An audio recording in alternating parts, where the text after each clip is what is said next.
welcome back to my channel. So for today's vlog, samahan niyo ako guys. So, back to vlogging and back to work na rin ang lola niyo ngayon. Actually guys, it's been how many weeks since the last time na sitting vlog ako, nagkwento, nagchika. So before, diba, I used to make vlog chika with my food, with my brekkie. So ngayon guys, wala akong breakfast. Magme-makeup lang ako, magpe-prepare ako. Nandito na ako ngayon sa aking bagong work dito sa Olongapo City. Kasi alam niyo naman guys, na umuwi na kami from Manila.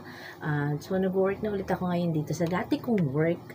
Thank God, thank you Sir Henry Arsenal sa pagtanggap niyo ulit sa akin dito sa Studio 23 Hair and Body Salon. So nag-work ako dito sa payroll. So, okay guys, wait lang.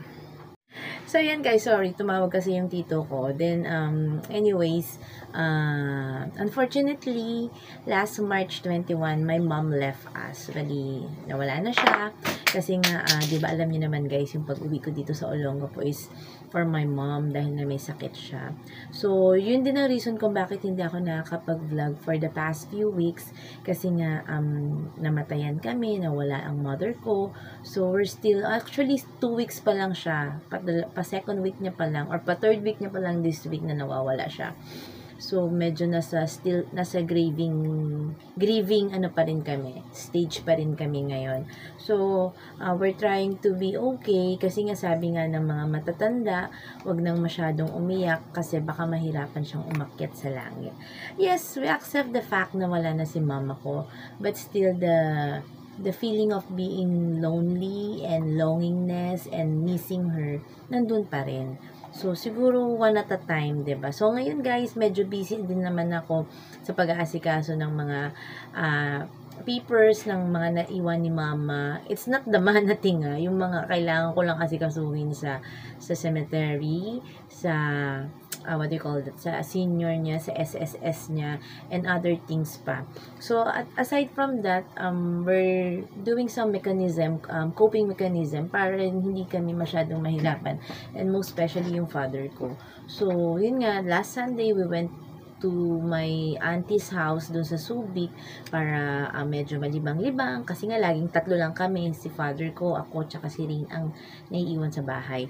So tomorrow is holiday kasi nga walang pasok, it's araw ng kagitingan, and then at the same time is holiday din sa susunod na araw. So, we're going to Balanga, doon sa uncle ko, doon nga sa tumawag sa akin, si Tito Edgar.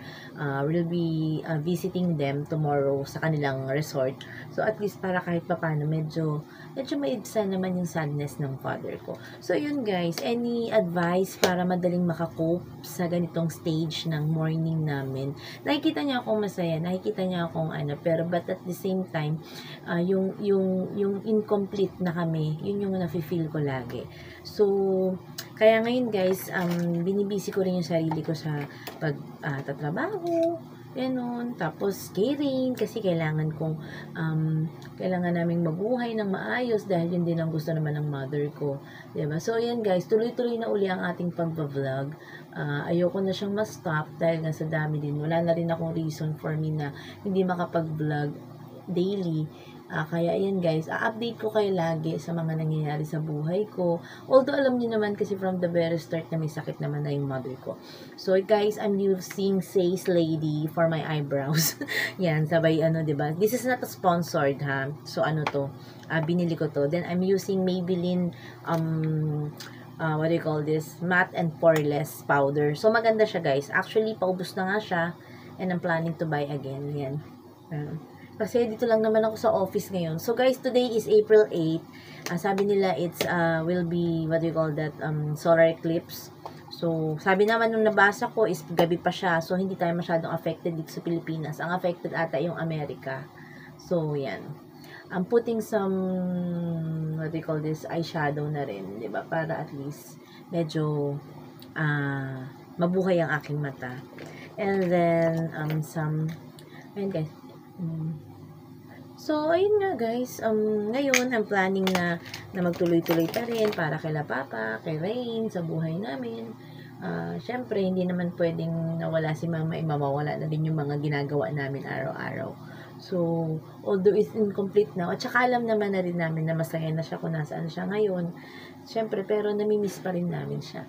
So, I put some concealer. I don't know if it is proper, pero ganyan talaga ako maglagay ng concealer. This is not a concealer. This is, hindi siya concealer, sorry. What's it called? Contour stick from,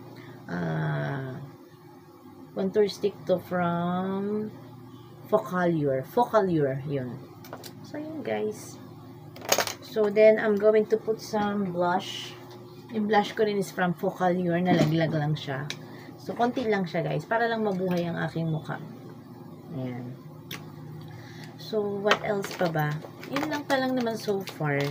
So, at least, na-update ko kayo na alam kong alam nyo rin naman na may sakit yung mom ko. And then, medyo nga pala guys, ang naging ng sakit ni mama is sarcoma.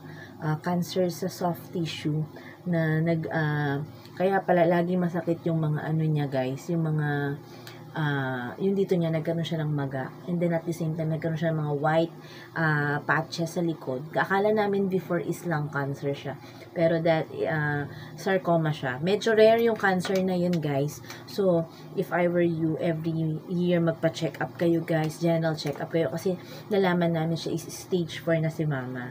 So ayun. So guys, ito lang naman yung final look ko for today. So I'm using also a MAC lipstick from my friend.